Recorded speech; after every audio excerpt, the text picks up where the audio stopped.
नमस्कार, Shriram time news मध्ये मी कैलास सोनवणे आपले हार्दिक स्वागत करतो। सुरुवातीला पाहूया 24 तासातील ताज्या घडामोडी। अक्षय तृतीयेच्या पूर्वसंध्येला बाजारपेठेत आंबे, फळे, पूजेचे साहित्य व घागरी खरेदीसाठी ग्राहकांची गर्दी। हिरे वैद्यकीय रुग्णालयात अधिसेविकेकडून अधीनस्थ कर्मचाऱ्यावर झालेल्या मारहाणीची चौकशी करून कारवाई करण्याची मागणी। उमरपाटा या आदिवासी ग्रामीण भागातील एकता महिला उत्पादक समूहाच्या महिलांनी मशरूमची शेती करून मोठे यश केले प्राप्त। आणि विजेचा धक्का लागून मृत्यू झालेल्या वानराच्या अंत्ययात्रेनंतर 5व्या दिवशी आदिवासी बांधवांतर्फे दशक्रिया विधी व इतर कार्याचा विधी संपन्न। आता बातमीपत्र विस्ताराने। हिंदू संस्कृतीतील 3.5 मुहूर्तापैकी एक असलेल्या अक्षय तृतीयाच्या पूर्वसंध्येला धुळे शहरासह संपूर्ण जिल्ह्यात आंबे, फळे, पूजेचे साहित्य तसेच घागरी खरेदीसाठी बाजारपेठेत गर्दी झाली होती। पारंपरिक माठांना महागाईची झळ दिसून आली। हिंदू संस्कृतीतील 3.5 मुहूर्तांपैकी एक असलेल्या अक्षय तृतीयेच्या पूर्वसंध्येला धुळे शहरासह संपूर्ण जिल्ह्यात आंबे, फळे, पूजेचे साहित्य तसेच घागरी खरेदीसाठी बाजारपेठेत ग्राहकांनी गर्दी केली होती। पारंपरिक माठांना महागाईची झळ दिसून आली। अक्षय तृतीयेला पूर्वजांचे स्मरण करून त्यांना जल आणि अन्न अर्पण करण्याची प्राचीन परंपरा आहे। तसेच उन्हाळ्याचा वाढता कडाका पाहता या सणाला जलदानासाठी मातीच्या घागरी आणि थंड पाण्यासाठी माठांना अनन्यसाधारण महत्त्व। धुळे शहरातील बाजारपेठेत सध्या विविध आकारांचे माठ आणि घागरी विक्रीसाठी दाखल झाले आहे। मात्र यंदा या पारंपरिक खरेदीला महागाईची किंचित झळ बसल्याचे चित्र आहे। स्थानिक विक्रेत्या ज्योतिबाई चव्हाण यांनी दिलेल्या माहितीनुसार कच्च्या मालाच्या म्हणजेच मातीच्या किमती वाढल्याने घागरी आणि माठांच्या दरात गेल्या वर्षीच्या तुलनेत यंदा 10 ते 20 रुपयांनी वाढ झाली आहे। तांब्या पितळेच्या घागरी बाजारात उपलब्ध असल्या आणि त्या फुटण्याची भीती नसली तरी कानबाईचा उत्सव आणि पितरांच्या पूजेसाठी मातीच्याच घागरींना नागरिकांकडून आजही पहिली पसंती दिली जाते। आधुनिक काळातही उन्हाचा कडाका आणि पिढ्यानपिढ्या चालत आलेली परंपरा यामुळे वाढीव दर असूनही ग्राहकांची मातीची भांडी खरेदीसाठी वर्दळ कायम होती। त्याचप्रमाणे अक्षय तृतीया आणि आमरस हे समीकरण भारतीयांसाठी अविभाज्य आहे। यंदाचा सण गोड करण्यासाठी धुळ्यातील बाजारपेठेत फळांचा राजा असलेल्या आंब्याची मुबलक आवक झाली असून ग्राहकांसाठी अत्यंत आनंदाची बातमी आहे। ग्राहकांसाठी सर्वात दिलासादायक बाब म्हणजे यंदा आंब्याचे दर सर्वसामान्यांच्या आवाक्यात आहेत आणि मालाचा दर्जा अतिशय उच्च आहे। सध्या बाजारात बदाम आंबे 80 ते 100 रुपये, केशर 160 ते 200 रुपये, लालबाग 100 ते 200 रुपये, हापूस 300 ते 350 रुपये प्रति किलो या दराने विकले जात आहेत। यंदाचे आंबे नैसर्गिकरित्या इतके रसाळ आणि गोड आहेत की आमरस बनवताना त्यात वरून साखर टाकण्याची गरजच भासणार नाही असा विश्वास विक्रेत्याकडून व्यक्त केला जात आहे। एकंदरीत यावर्षी आखाजीच्या सणाला महागाईची चांगलीच फोडणी बसल्याचे मत व्यक्त करण्यात येत आहे। माझं नाव ज्योतिबाई शांताराम चव्हाण, सुभाषनगर, धुळे यात दुकानावर आमचा सगळ्या प्रकारचा माल असतो।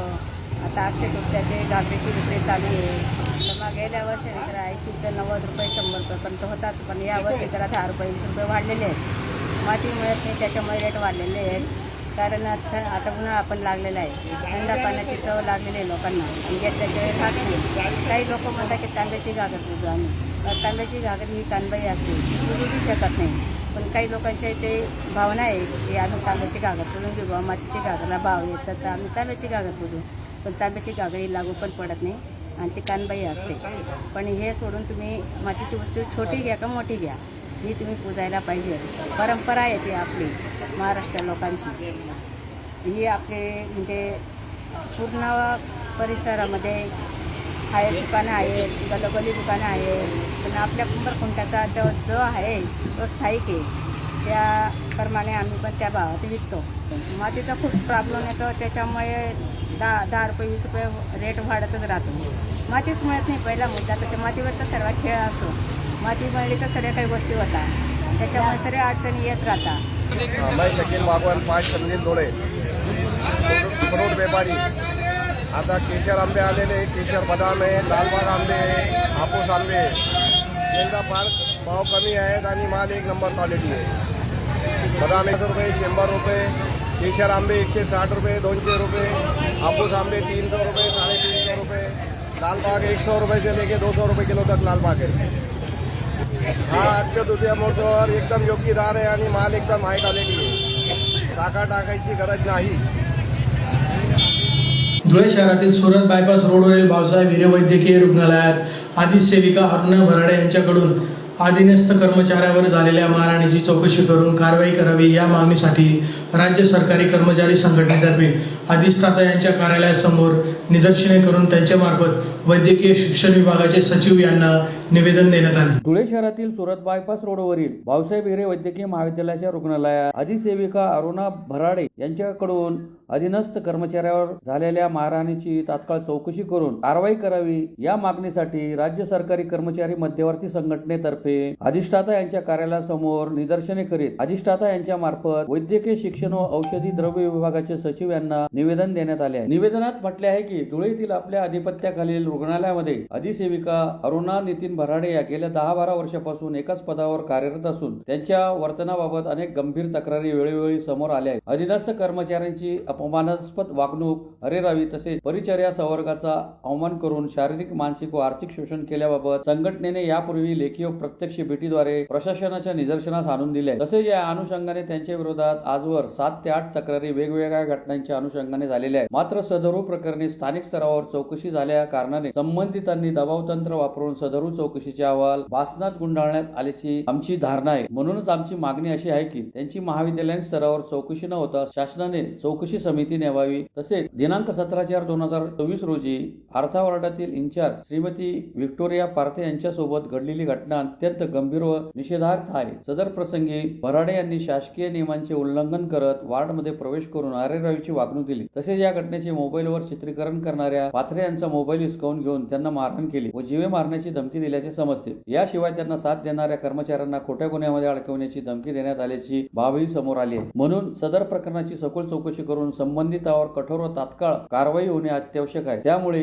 सदर चौकशी प्रक्रिया राज्य शासनाने चौकशी समिती नेमून निष्पक्ष, पारदर्शक व विश्वासार्ह पद्धतीने पार पडावी अशी मागणी करण्यात आली आहे. यावेळी प्रदेश उपाध्यक्ष डॉक्टर संजय पाटील, दीपक पाटील, अविनाश मोरे, राजेंद्र माळी आदी उपस्थित होते. जे काही हिरे मेडिकल कॉलेजला जे काही घटना घडली एक आमच्या परिचारिका भगिनीबरोबर, तर एक मी परिचारिका भगिनी म्हणून आमच्या सर्व परिचारिका बंधू भगिनींकडून ह्या सर्व गोष्टीचा आम्ही निषेध करीत आहोत. जाहीर निषेध आमच्याकडून आहे. भाऊसाहेब हिरे शासकीय वैद्यकीय महाविद्यालयामध्ये जो काही प्रकार घडला, व्हिक्टोरिया पथारे मॅडमला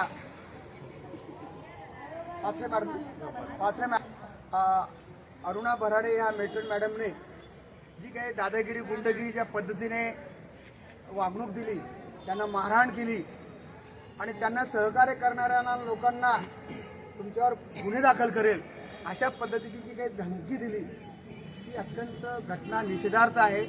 वास्तविक पाहता एका राजपत्रित अधिकाऱ्याने आपल्या अधीनस्थ कर्मचाऱ्यांना अशा प्रकारची गुंडगिरीची भाषा वापरणे, त्यांच्या अंगावर धावून जाणे, त्यांना सर्व कर्मचाऱ्यांसमक्ष मारहाण करणे ही बाब अत्यंत लाजिरवाणी आणि दुर्दैवाची बाब आहे. मुळात हे प्रकार आतापर्यंत 5-7 वेळा ह्या युनिटमध्ये झालेले आहेत, त्याच्या विरोधात तक्रारी झालेल्या आहेत, चौकशा झालेल्या आहेत.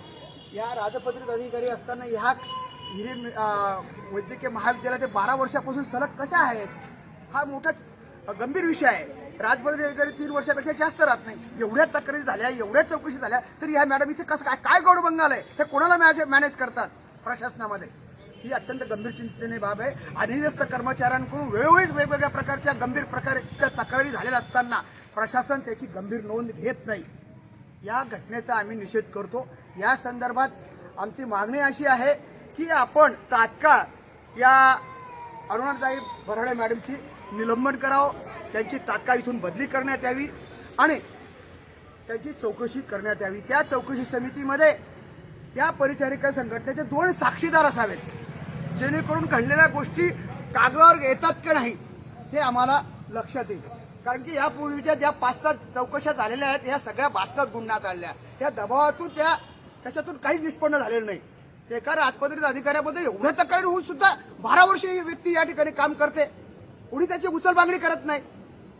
ही अत्यंत गंभीर बाब आहे. इथे कुठेतरी पाणी मुरतं आहे, याची चौकशी व्हावी आणि आमच्या अधीनस्थ काम करण्याच्या विभागामध्ये हिरे वैद्यकीय महाविद्यालयातल्या अधीनस्थ कर्मचाऱ्यांना वातावरण, कर्मचारी अधिकाऱ्यांमधलं समन्वयाचं असं, पोशाख असं, रुग्णसेवेला काम करण्यासाठी त्यांना चांगली एनर्जी मिळावी, प्रोत्साहन मिळावे, अशा प्रकारच्या यंत्रणा या ठिकाणी असावी आणि अशा प्रकारची दुष्कृत्य करणाऱ्या संबंधित व्यक्तीची तात्काळ इथून बदली करावी, निलंबित करावी, त्याची चौकशी व्हावी ही आमची मागणी आहे. या ठिकाणी नर्सिंग फेडरेशन आणि आदी परिचारिका संघटनेचे पदाधिकारी, राज्य सरकारी कर्मचारी संघटनेचे राजेंद्र भाई, अविनाश मोरे आणि इतर सर्व पदाधिकारी या ठिकाणी उभे आहेत. काल मोठं आंदोलन हिरे वैद्यकीय महाविद्यालयात झालेलं आहे. धुळे जिल्ह्यातील साक्री तालुक्यातील उमरपाडा या आदिवासी ग्रामीण भागातील एकता महिला उत्पादक समूहाच्या महिलांनी मशरूमची शेती करून आर्थिक स्वातंत्र्य मिळवण्यात मोठे यश प्राप्त केले आहे. धुळे जिल्ह्यातील साक्री तालुक्यातील उमरपाटा या आदिवासी ग्रामीण भागातील एकता महिला उत्पादक समूहाच्या महिलांनी मशरूम शेतीतून आर्थिक स्वातंत्र्य मिळवण्यात मोठे यश संपादन केले आहे. पिंपळनेर येथील जीवशास्त्राचे प्राध्यापक गौतम गांगुर्डे यांच्या मार्गदर्शनाखाली या महिलांनी ऑयस्टर मशरूमचे उत्पादन सुरू केले आणि पहिल्याच हंगामात प्रभावी पीक तयार केले. यावेळेस महिला म्हणाल्या, सुरुवातीला आम्हाला या शेतीबद्दल फारशी माहिती नव्हती, पण योग्य मार्गदर्शनामुळे आम्ही घर बसल्या कमाई करण्यास सुरुवात केली. यामुळे आमच्या कुटुंबाला मोठा आधार मिळाला आहे. कमी खर्च, मर्यादित जागा आणि सोपी प्रक्रिया यामुळे मशरूम शेती या महिलांसाठी उत्पन्नाचा भक्कम स्रोत मिळून आज या महिला दरमहा सुमारे 4 ते 5 हजार रुपयांचे अतिरिक्त उत्पन्न मिळवतात आणि त्यांच्या मशरूमला स्थानिक बाजारात चांगली मागणी आहे. ग्रामीण आणि आदिवासी भागांसाठी मशरूम शेती हा एक अत्यंत उपयुक्त पूरक व्यवसाय आहे. योग्य प्रशिक्षण आणि मार्गदर्शनाने महिला आत्मनिर्भर होऊ शकतात. लोकप्रतिनिधींनी आणि समाजसेवकांच्या उपस्थितीत या उपक्रमाचे उद्घाटन करण्यात आले, जिथे महिला गटाचा सन्मानही करण्यात आला. आज उमरपाडा येथील या महिला केवळ मशरूमच पिकवत नाहीत, तर आपली स्वप्नही पूर्ण करत आहेत आणि इतरांसाठी प्रेरणास्थान बनत आहेत. यामुळे आमच्या कुटुंबांना मोठा आधार मिळाला आहे. कमल बिलकुळे यांच्या नेतृत्वाखाली वनिता कुवर, मंजुळा, सुगंधा, कविता, ज्योत्स्ना, वर्षीबाई, अनिता आणि प्रमिला यासारख्या महिलांनी प्रशिक्षण घेऊन हा नवीन व्यवसाय स्वीकारला आहे. बिलकुले मी एकता महिला उत्पादक गटाची अध्यक्ष आणि उमेद महिला ग्रामीण जीवन उन्नती अभियान याच्या मार्फत आम्ही उत्पादक गट तयार केला आणि त्या मार्फतानुसार आम्ही मशरूम तयार केलं आणि मशरूम तयार करण्यासाठी आम्हाला गौतम गांगुर्डे सरांनी उत्तम प्रकारे प्रशिक्षण दिलं आणि प्रशिक्षण दिल्यावर ते कसं तयार करावं, बिना केमिकल युक्त तयार करायचं आम्हाला प्रशिक्षण दिलं आणि प्रशिक्षण दिल्यानंतर आम्ही त्या सरांनी आम्हाला व्यवस्थितरित्या गरम पाण्यात कसं उकळावं, पाणी उकळवून त्याच्यात किती वेळ भिजत घालावं ते पण आम्हाला व्यवस्थितरित्या शिकवलं आणि त्या शिकवल्यानंतर आम्हाला त्या पिशव्या कशा भराव्या ते पण सरांनी आम्हाला व्यवस्थितरित्या शिकवलं आणि या दिवसांमध्ये त्याचं टेम्परेचर व्यवस्थितरित्या कसं करायचं ते पण सरांनी आम्हाला शिकवलं आणि या दिवसांमध्ये आमच्याकडे 42 किंवा 45 डिग्री तापमान असून सुद्धा आम्ही ते यशस्वीरित्या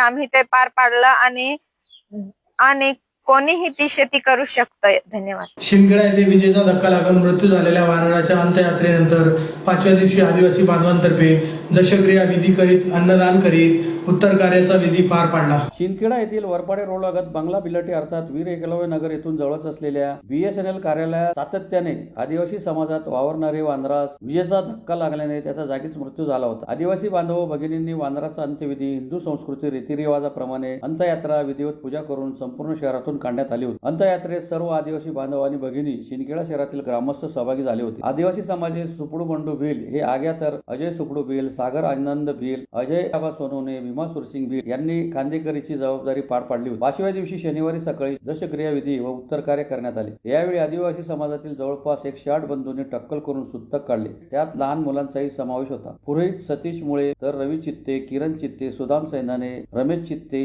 राजेंद्र पवार या नाभिकांनी सुतक काढले. विधिवत पूजा, पिंडदान, गंधमुक्त व दशक्रिया विधी उत्तर कार्य संपन्न झाले. यास BSNLचे दिगंबर उर्फ रिंकू पाटील यांच्या कर्मचाऱ्यांचे सहकार्य लाभले. अन्नदानासाठी आदिवासी समाज व शहरातील प्रतिष्ठित दानशूर ग्रामस्थांनी सढळ हाताने मदत केली. वीर एकलव्य नगरमध्ये मागील 5 दिवस ज्याच्या आपला बजरंग बली यांच्या सैन्य वानर यांचे निधन झालं होतं त्या आज 10 वाजता कार्यक्रम ठेवण्यात आला आहे. तर सर्व आदिवासी बांधव इथं उपस्थित होते आणि आम्ही आदिवासी जंगल जमीन वर प्रगती पुणणारे लोक आहेत, त्याच्यामुळे वानर हे आमचे देव आहे. तर आदिवासी संस्कृतीप्रमाणे, हिंदू संस्कृतीप्रमाणे आम्ही 10 वाजे कार्यक्रम करण्यात आला. आपकी जय, जय आदिवासी. पुन्हा एक नजर ठळक घडामोडींवर.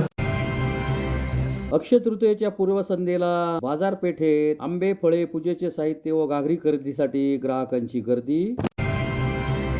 हिरे वैद्यकीय रुग्णालयात अधिसेविकेकडून अधीनस्थ कर्मचाऱ्यावर झालेल्या मारहाणीची चौकशी करून कारवाई करण्याची मागणी.